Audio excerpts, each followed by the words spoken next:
Hello guys, मैं विजेंद्र सिंह राव, आनंद school Shivganj, district Sirohi, Rajasthan से। अभी जो है अपन बात करने वाले हैं क्लास 12 कंप्यूटर ऑप्शनल जो होता है उस पेपर के अंदर एक टॉपिक है कंट्रोल स्टेटमेंट, उसके बारे में। हालांकि 12th क्लास के जो सिलेबस में जो टॉपिक्स है वो इतने डिटेल में नहीं है, शॉर्ट है, लेकिन ट्राई करते हैं कि आपको इजीली समझ में आ जाए। Control statement, control it means अगर आपको किसी भी चीज़ पे अगर कंट्रोल करनी है, किसी को भी कंट्रोल में लेना है, इट मीन्स नियंत्रण में, आप जैसा चाहे वैसा ही, तो उसके लिए कुछ कंडीशन देनी पड़ेगी, शर्तें लागू करनी पड़ेगी। कंडीशन देंगे तभी कोई चीज़ कंट्रोल हो सकती है, अदरवाइज वो कंट्रोल में नहीं रहेगी।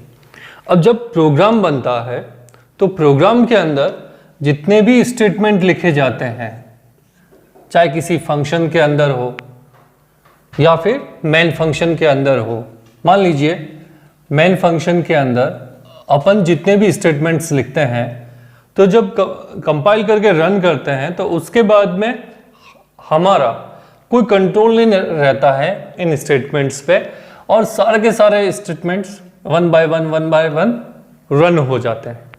लेकिन अगर अपन चाहते हैं कि भाई कभी कोई स्टेटमेंट रन हो, कभी कोई स्टेटमेंट रन ना हो, कभी ये रन हो, कभी ये ना हो, और कभी ये ना हो और कभी ये रन हो, ऐसा कभी कुछ लॉजिकली कुछ प्रोग्राम बना रहे हैं तो वहां पे बहुत मायने रखते हैं कंट्रोल स्टेटमेंट्स। जैसे कि एक यहां पे मैंने सिंपल इफ एल्स जो है उसका मैंने सिंटैक्स बनाया है। इसमें जो कंडीशन होती है, अगर कंडीशन ट्रू है तो ये स्टेटमेंट वर्क करेगा, ये स्टेटमेंट वर्क नहीं करेगा, मतलब रन नहीं होगा। और मान लीजिए कंडीशन फॉल्स है तो ये वाला वर्किंग नहीं होगा, और इस इफ का ये एल्स है ये वाला। तो एक्चुअली ये दो स्टेटमेंट्स हैं, लेकिन इन कंडीशन के ट्रू या फॉल्स होने पे डिपेंड करेगा इनका वर्किंग होना या वर्किंग न होना। ठीक है, अब जो भी तरीके हैं उनको 3 कैटेगरी में डिवाइड किए गए हैं। इट मींस कंट्रोल स्टेटमेंट्स को 3 श्रेणियों में बांटा गया है। First, branching statements, second looping statement, third jumping statements. Branching statements की कैटेगरी में इफ आता है, स्विच आता है और कंडीशनल ऑपरेटर्स ये आते हैं। इफ में सिंपल इफ है बिना एल्स वाला, इट मींस एक इफ एल्स होता है, एक नेस्टेड इफ लेदर है और एक नेस्टेड इफ एल्स होता है।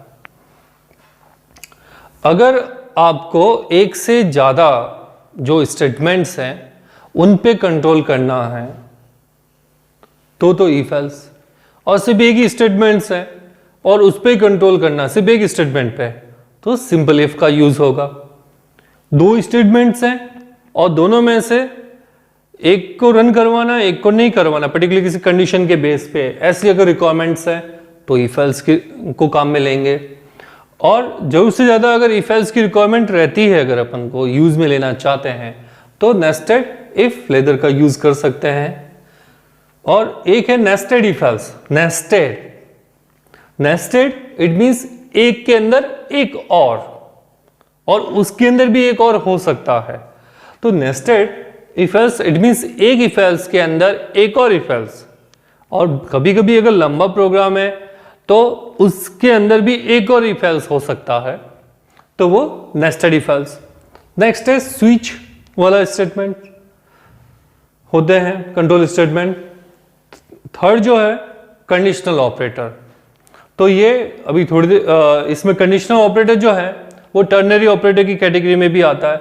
अगर आपको इफ एल्स को काम में नहीं लेना है, जैसे फॉर एग्जांपल्स 2 वैल्यू में से स्मॉल वैल्यू डिस्प्ले करने का प्रोग्राम बनाना हो, या 2 वैल्यू में से बिग वैल्यू, बड़ी वैल्यू को अगर आप डिस्प्ले करने का प्रोग्राम बनाना चाहते हैं तो आप इफ एल्स का यूज कर सकते हैं। और इसका अगर आपको यूज नहीं करना तो आप उसके कंपैरिजन में ये भी अपने पास एक ऑप्शंस रहता है कंडीशनल ऑपरेटर का, इसका भी अपन जो है यूज कर सकते हैं। थर्ड जो है सेकंड कैटेगरी जो है कंट्रोल स्टेटमेंट्स में, ये लूपिंग।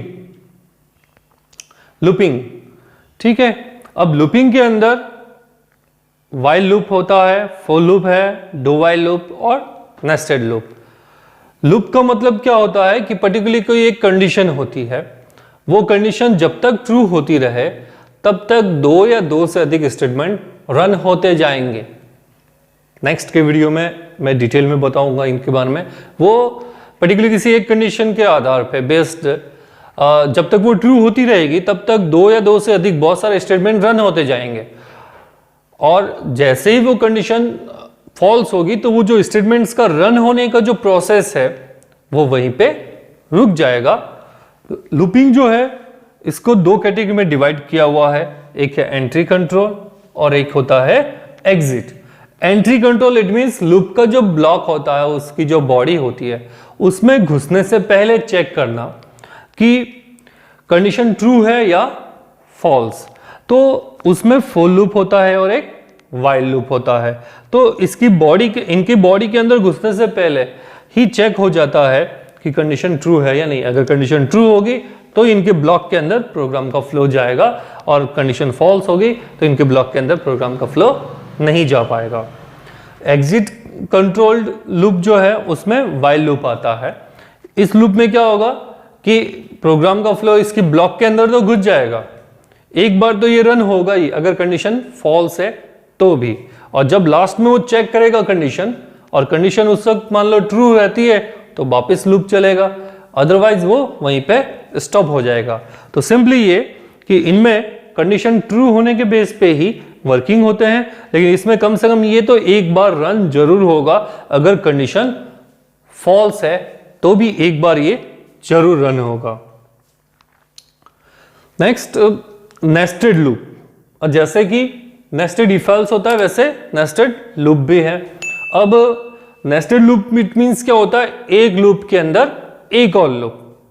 अगर आपने ध्यान दिया हो, आपने प्रोग्राम बनाया हो, तो वन डायमेंशनल एरे जो होता है उसमें अगर यूजर के थ्रू वैल्यू अगर आपको इनपुट करवानी है, तो अगर वो चीज सीखनी है कि यूजर के थ्रू वन डायमेंशनल एरे में वैल्यू इनपुट करवानी है तो आप फॉर लूप के थ्रू कर सकते हैं। लेकिन अगर टू डायमेंशनल या थ्री डायमेंशनल है एरे और उसमें अगर यूजर के थ्रू वैल्यू इनपुट करवानी है या फिर यूजर के थ्रू वैल्यू उसको आउटपुट में लाना है, तो उसके लिए नेस्टेड लूप का यूज किया जाएगा। तो नेस्टेड लूप इट मींस एक लूप के अंदर एक और loop. It means for loop मान लीजिए आप यूज में ले रहे हो और उसके अंदर मान लीजिए आप वाइल लूप का यूज कर रहे हो, या एक और दूसरा फॉर लूप उसके अंदर आप यूज में ले रहे हो, तो बाहर वाला जो लूप है वो आउटर लूप कहलाएगा और अंदर जो लूप है वो इनर लूप कहलाएगा। ये है nested loop. Next jumping statements, ये एक्चुअली जंप करने के लिए यूज में आते हैं, जैसा कि नाम से इंडिकेट हो रहा है। जंपिंग स्टेटमेंट्स इसमें थ्री कैटेगरी है, ब्रेक, कंटिन्यू और गो टू। ब्रेक का क्या करेगा, जैसे गाड़ी का ब्रेक होता है, गाड़ी चल रही है और जैसे अपन ब्रेक प्रेस करते हैं गाड़ी वहीं पे रुक जाती है, बिल्कुल वैसे ही मान लीजिए ये स्टेटमेंट्स है और इसमें कहीं पे ब्रेक स्टेटमेंट भी हो, तो जैसे ही ब्रेक होगा तो प्रोग्राम का फ्लो जो है ब्रेक स्टेटमेंट्स जिस ब्लॉक में है उससे बाहर निकल जाएगा प्रोग्राम का फ्लो। कंटिन्यू में क्या होगा कि जो भी जब भी ये रन होगा कंटिन्यू, तो जो ब्लॉक बना हुआ रहता है तो उसमें जो स्टेटमेंट्स है उसके बीच में कंटिन्यू का यूज किया गया किसी कंडीशन के बेस पे, तो वहां पे प्रोग्राम का फ्लो वापस स्टार्टिंग में जो मेन कंडीशन है सीधा डायरेक्ट वहां पे चला जाएगा। ब्रेक की तरह प्रोग्राम का फ्लो ब्लॉक से बाहर नहीं आएगा। कंटिन्यू में क्या होगा, वापस से जो मेन कंडीशन है प्रोग्राम का फ्लो वापस वहां पे चला जाएगा। एक है गो टू। गो टू इसके साथ में एक लेबल का यूज होता है और जब भी ये वर्किंग करता है तो इसका कहीं पे भी किसी और ब्लॉक में इसका जो लेबल है वो दे रखा है तो प्रोग्राम का फ्लो डायरेक्टली वहां पे चला जाएगा। मैंने अभी आपको सिंपल वे में बताने की कोशिश की है कंट्रोल स्टेटमेंट जितने भी होते हैं उनके बारे में। तो 12th क्लास में सिर्फ इतना सा ही है। इन फ्यूचर जब भी कोई नया बनेगा तो इन सबको मैं आपको डिटेल में बताऊंगा। Thank you.